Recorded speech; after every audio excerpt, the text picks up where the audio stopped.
Namaste, Mother Factors, and welcome to this vibrant edition of 101 Facts.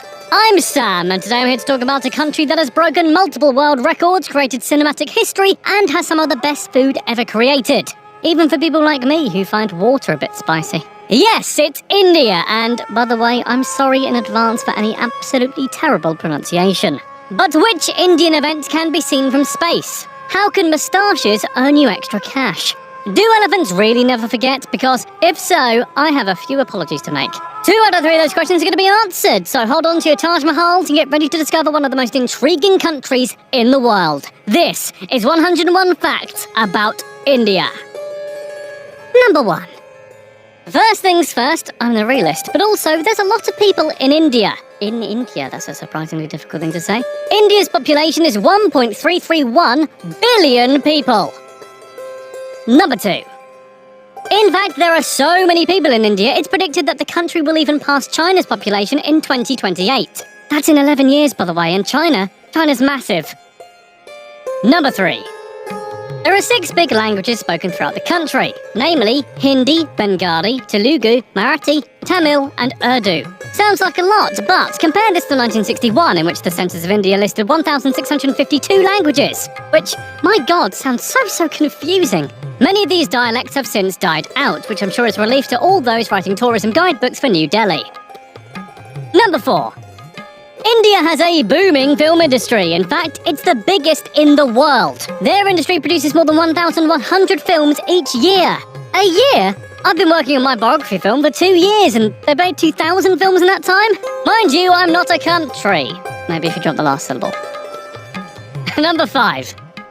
Now, you may all be thinking at home, oh yeah, that's Bollywood, isn't it? But no, it's not. Bollywood is actually quite different and releases around 200 films a year. Still loads, but not quite as much. Number 6. Bollywood, by the way, is a Hindi movie industry and is primarily based in Mumbai. And let me tell you, it's damn popular. In 2011, for example, according to Jay Matusitz and P. Piano in India Quarterly, a journal of international affairs, which genuinely improves on every read, 3.5 million tickets were bought all over the world for Bollywood movies. That's 900,000 more than Hollywood movies. Number 7. Yes, that's right, this country is big in people, movies, and mangoes. Yep, mangoes. The country is the world's biggest producer and consumer of the mango, making it officially the national fruit of India. Number 8. It's also a country in which it's incredibly dangerous to drive a car, or, anything. According to the British Medical Journal, 200,000 people die every year from accidents on the roads of India. That's more than any other country in the entire world. Number 9. Getting around on just under 4 wheels is a pretty big deal over there. In fact, nowadays, India is the biggest country in the world for getting around on 2 wheels. Whether it's on bicycles or, motor bicycles. Number 10. As a nation, they have broken many world records. In 2015, they broke the record for the largest gathering of people dressed like Mahatma Gandhi, with 4,605 in attendance, which must have been quite a party. Number 11. Another world record includes the longest moustache at 4.29 meters, held by an Indian man named Ram Singh Chauhan. It looks great and all, Ram, but it must be a nightmare eating soup with that mighty thing. Number 12. An Indian lady by the name of Kalamandalam Hemalatha holds the world record for the longest dance marathon by an individual. She danced for 123 hours and 15 minutes. Sorry, but that's still over 123 hours. Doing the math there a bit, that's over 5 days of just constant dancing. Number 13. Okay, sod it. I'll give you one more record. Possibly the most badass yet spiritual of the bunch. They have the world record for the most consecutive yoga positions on a motorcycle. Have Ramesh managed to do 50 of them? Somehow. Don't try that at home, please. Unless you live on a road. In fact, even then, don't do it. Number 14. India is actually very, very good at space-based affairs, as well as motorbike yoga, dancing, and, facial hair. It was the first country to successfully send a spacecraft to Mars on their first try.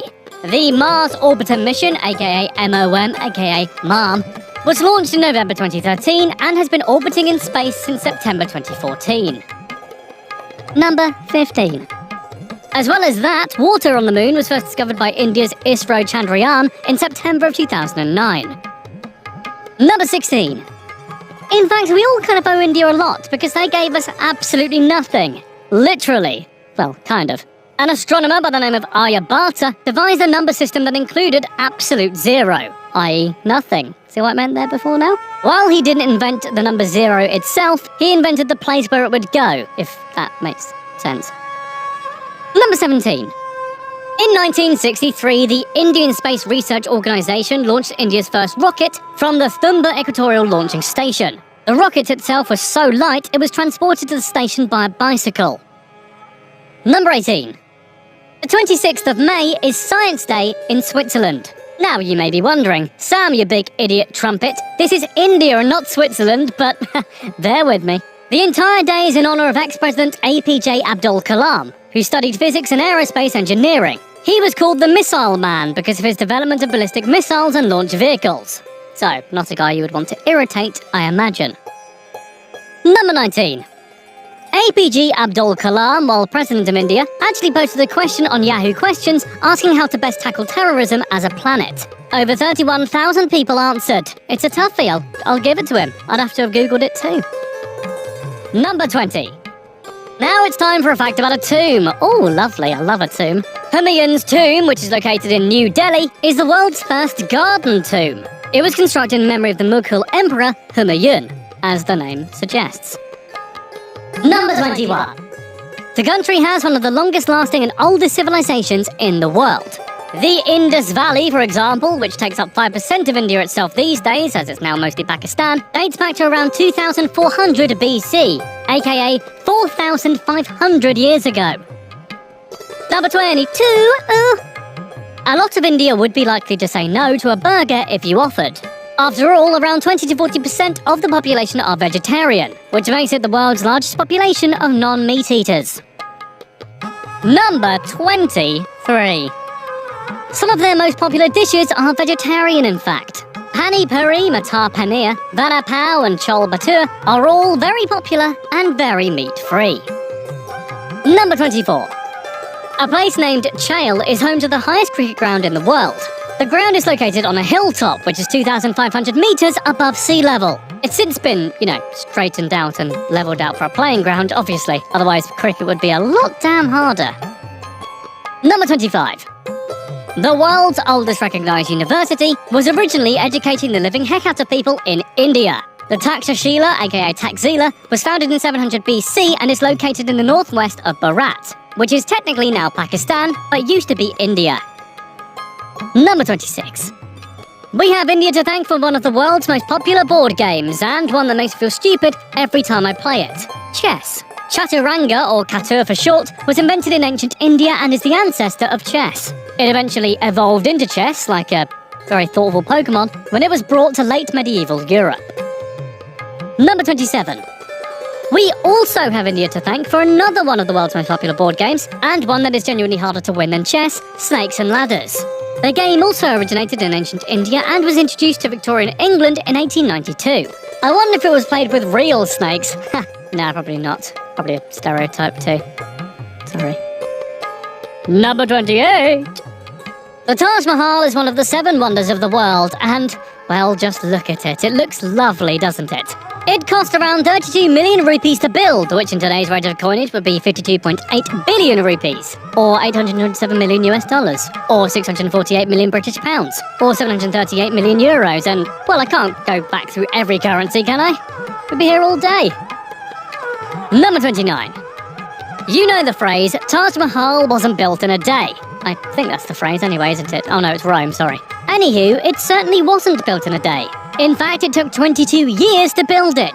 That's over 8,030 solid days of building right there. Number 30. One of the reasons why it took so long to build is because the entire thing is perfectly symmetrical from every single angle. Think of the planning and the execution to build something that's perfectly symmetrical. That must have taken forever. Well, over 8,000 days, probably.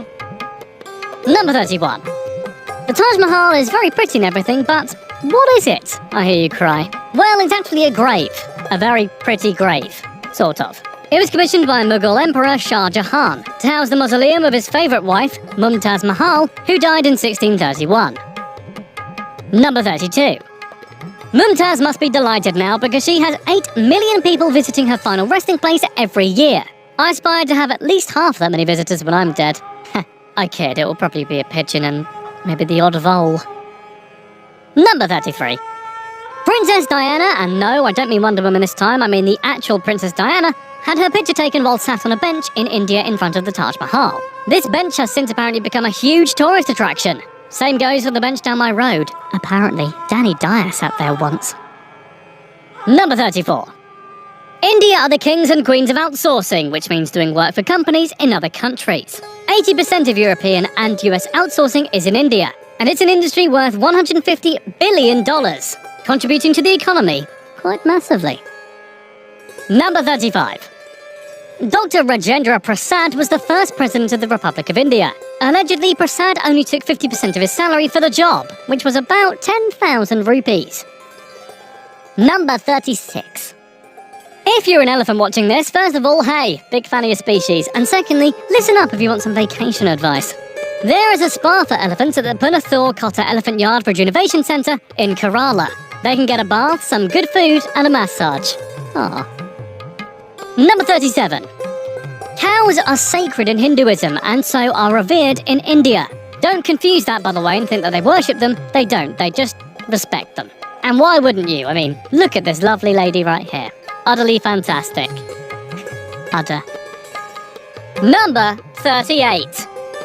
Indians revere them so much they actually use cow products to make various bits and pieces, and I'm not talking about milk.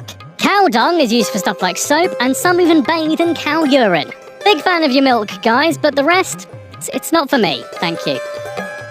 Number 39. India is the second largest English-speaking country in the entire world. Around 10% of the population, which is around 125 million people, by the way, can speak English. Hello, if you're one of that 10%. Love you. No way, that's a bit too strong, sorry, I mean, respect to you. Number 40. Shakuntala Devai of Bengaluru, Karnataka, became famous when she was declared the human calculator and earned a place in the Guinness Book of World Records. My god, that book is basically India's Yellow Pages, they're in there so bloody much. She calculated the multiplication of two random 13-digit numbers, namely, this sum that's on screen right now, in 28 seconds. The answer, by the way, is loads. And no, I didn't beat the record, it took me 30 seconds to think of that. Number 41. Indians love their newspapers. So much so that in between 2013 and 2016, they bought 23 million of the things every day. The meaning of life. Indian food is massive over here in the UK, including the meal chicken tikka masala, which has since been named a national meal and is an absolute staple of British takeaway. However, it's disputed about where it actually comes from. Some say it comes from the Punjab, whereas others say it comes from an Indian restaurant in Glasgow, Scotland. We may never know where it comes from, but my tummy is thankful that it did come from somewhere. Number 43. What my tummy would not be thankful for is the Bhut Jolokia, also known as the ghost chili. This is the hottest chili in the entire world, and it comes from smack bang in the middle of India. It's hot, hot stuff. I would die. I find oxygen a bit toasty.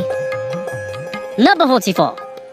The Bandra-Worli Sea Link Bridge's steel wires are equal to the Earth's circumference. The bridge is over 413 feet in height and took over 10 years to build.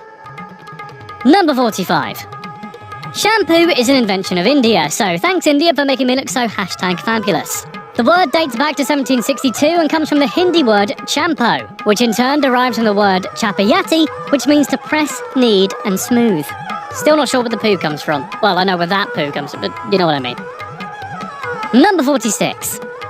Just in case you want to save some money down the old hair shop and make your own, shampoo was created in ancient India by boiling sapindus, also known as soapberries, basically some shrubs, and mixing it with dried gooseberries before rubbing it into the hair. I'm sure they smelled great. Number 47.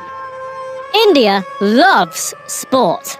Cricket is by far the most sport in the country. Cricket was introduced by the British-ruled India, more on that later, and ever since has become an essential part of Indian life. Number 48. India also loves and invented a sport known as kabaddi. As you can imagine, as a country, they're pretty damn good at it, what with the fact they came up with the rules and stuff. Number 49. India's kabaddi team, both men and women, has won every single Kabaddi World Cup that has ever taken place. Number 50.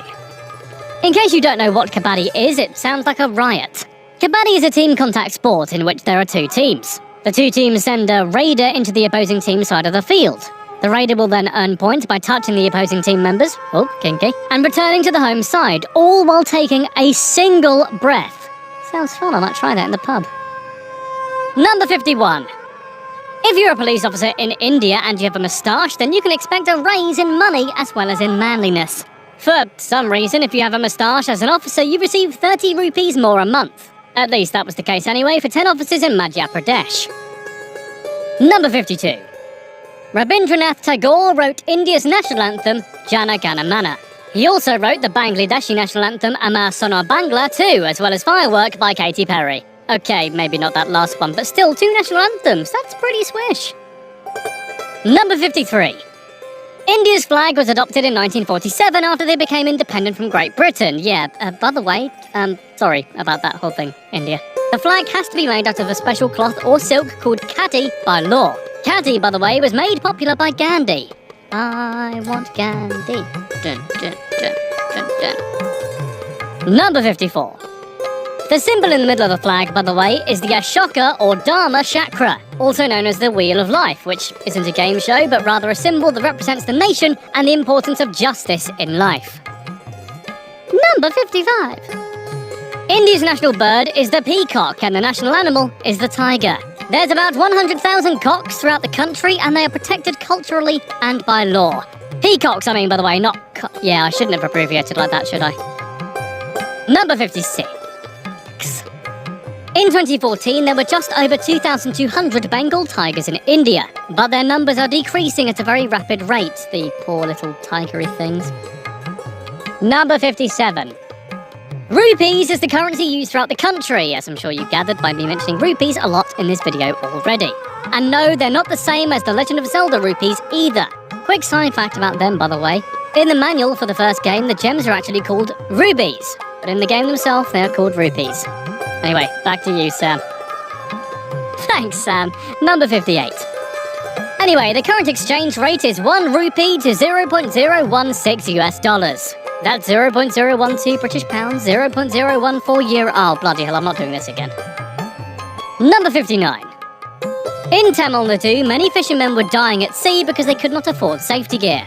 To combat this, 4 boys from the local school designed zero-cost life jackets made out of empty plastic bottles. This idea won an award named the Boldest Idea Award at the ICANN Awards in 2014. Well done, lads. Number 60. India's Hindu calendar has 6 seasons: spring, summer, monsoon, autumn, Hemant Ritu, and winter. 2 of those are probably a bit alien to you if you don't live in India. And, as someone who lives in Britain, I've never heard of Hemant Ritu or summer either. Number 61. Monsoon, however, is the heavy rain season that lasts from July to September. Hemant Ritu is pre-winter, which is the time of the country's 2 most important festivals, Diwali and Bhai Dooj. It's from the last week of October to the last week of December. Number 62. 82-year-old and ex-Indian military scientist Prahlad Jani has claimed he hasn't had any food or drink for 70 years. He claims since he had a religious experience and following the Hindu goddess Amba, he didn't eat any food.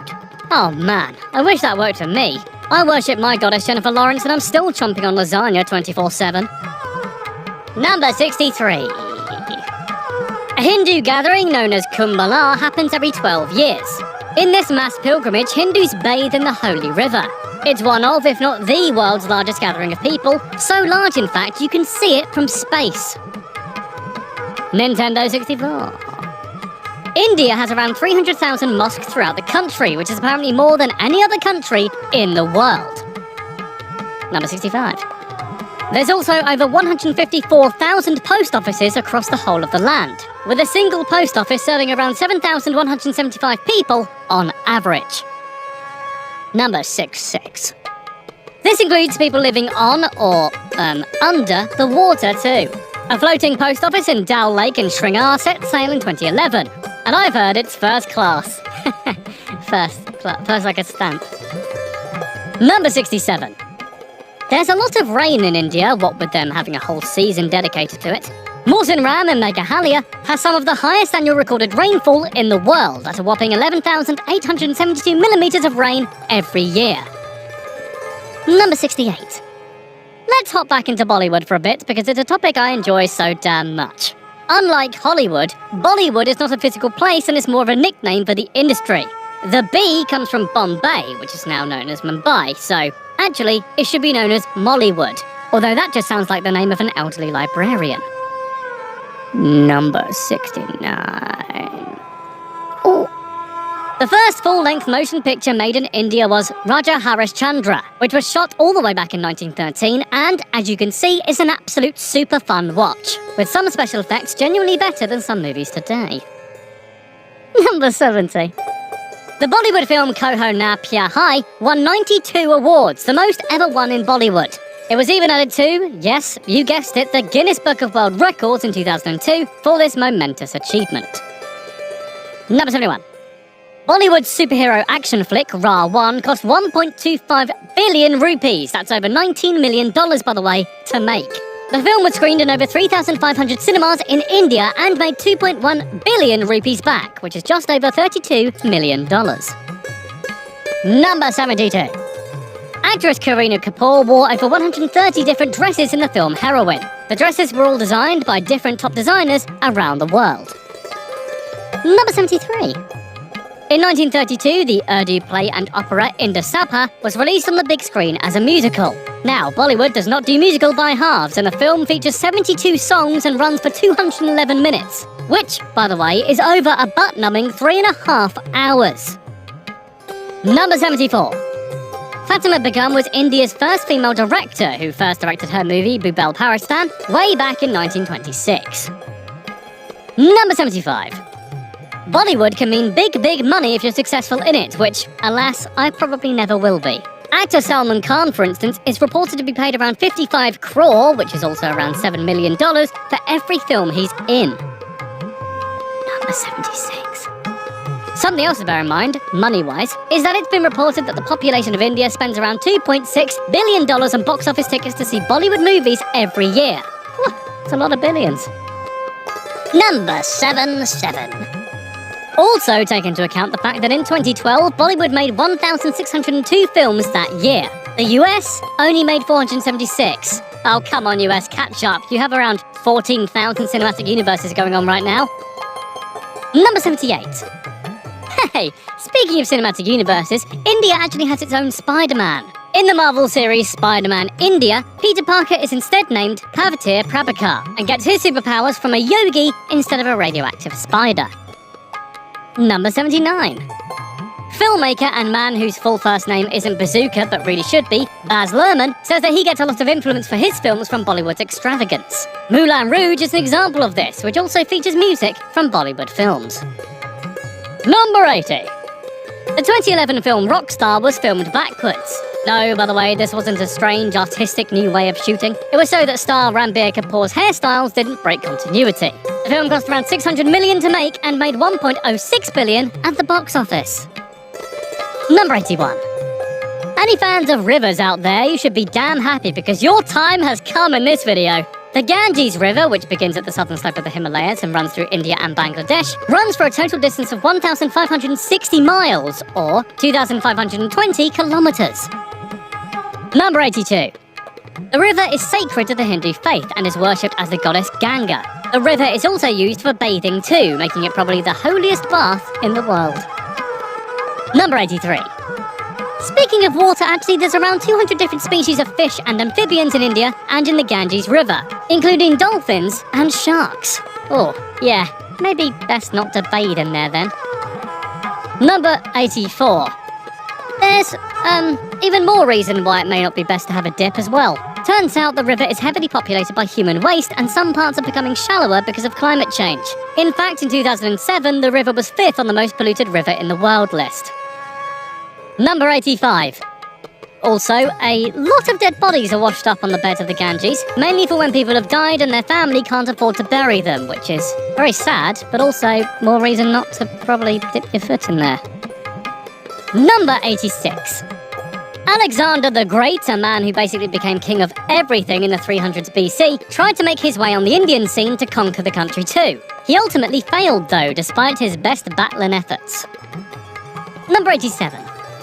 The British, though, eventually did take over a lot of India. From 1617, the British East India Company began to trade throughout the country with the permission of the Emperor. The more land they traded in and subsequently got, the more the British gained influence, which caused many battles and wars, including the Battle of Plassey and the Anglo-Maratha Wars. Number 88. By 1850, the British East India Company had taken over the Indian subcontinent. This, quite understandably, raised a rebellion in 1857, Star Wars style. But unlike the Star Wars rebels, they didn't have blasters, but they also didn't have organisation or proper arms. The British government then took all the power and gave it to the British Crown, and the British Empire began. Number 89. This empire was known as the British Raj. Queen Victoria was declared Empress of India, and the British Army occupied the regions of the country. And again, I really am so sorry about all of that. Number 90. The reason I'm sorry is, because of this, the Indian nationals did not have a say in the government or any local policies, and their rights were minimal. The empire took over almost all of present-day India, Pakistan and Bangladesh. Number 91. India was valuable to Britain because of the export of cotton, spices and other goods that make Britain rich. They also recruited many Indian nationals to their army to fight for them. Number 92. Because of these exports, many foods and goods were introduced to the West. It also brought tea and coffee, starting Britain's obsession with the damn stuff. So thanks, India, thanks ever so much, as I wouldn't be awake right now without either of those things. But also sorry. Number 93. During Britain's rule, India's railway system was built, which would later become the fourth biggest in the world. The British also invested a lot into infrastructure like roads, ports, water systems and telegraphy. Number 94. The economy was said to have risen by 1% per year of the rule, but many historians believe the country was left off worse and poorer by the end of the empire. Number 95. In fact, to make us British sound even worse, around 1.3 million Indian soldiers fought in World War I for us. This was all in exchange for the promise of independence, a promise that was never actually followed through on. Around 74,187 Indian soldiers died during that war. Number 96. Instead of giving the country their independence and deter people from uprising, the British imposed the Rowlatt Act, which stated that any political activism in the British Raj would be suspected of terrorism without trial. Jeez, we were dicks. Number 97. The national protest against this act led to the uprising of one of India's biggest figures, namely Mohandas Karamchand Gandhi. Number 98. In his growing popularity, he became the main voice of the Indian National Congress, spreading the word about a peaceful and free India using non-violent protest. He encouraged non-cooperation with Britain and boycott of their goods and services. Number 99. For instance, at one point, salt was very heavily taxed by the British. Gandhi therefore boycotted salt completely and led a 24-day march to the coast to make their own. The British arrested over 60,000 people for this march, including Gandhi himself. Number 100. Gandhi was, sadly, eventually assassinated by Hindu extremists in 1948. For most of India, it was a national tragedy, and his funeral drew almost 1 million people. Number 101. I don't want to end on a sad note, so, a man in India married a dog once. He didn't do it for love or lust, luckily. It was because he wanted to atone for stoning 2 other dogs, saying he felt cursed after he had done it. Well, I for one hope they have a lovely life together. Marriage can be a bitch, after all. Oh, I'm bored.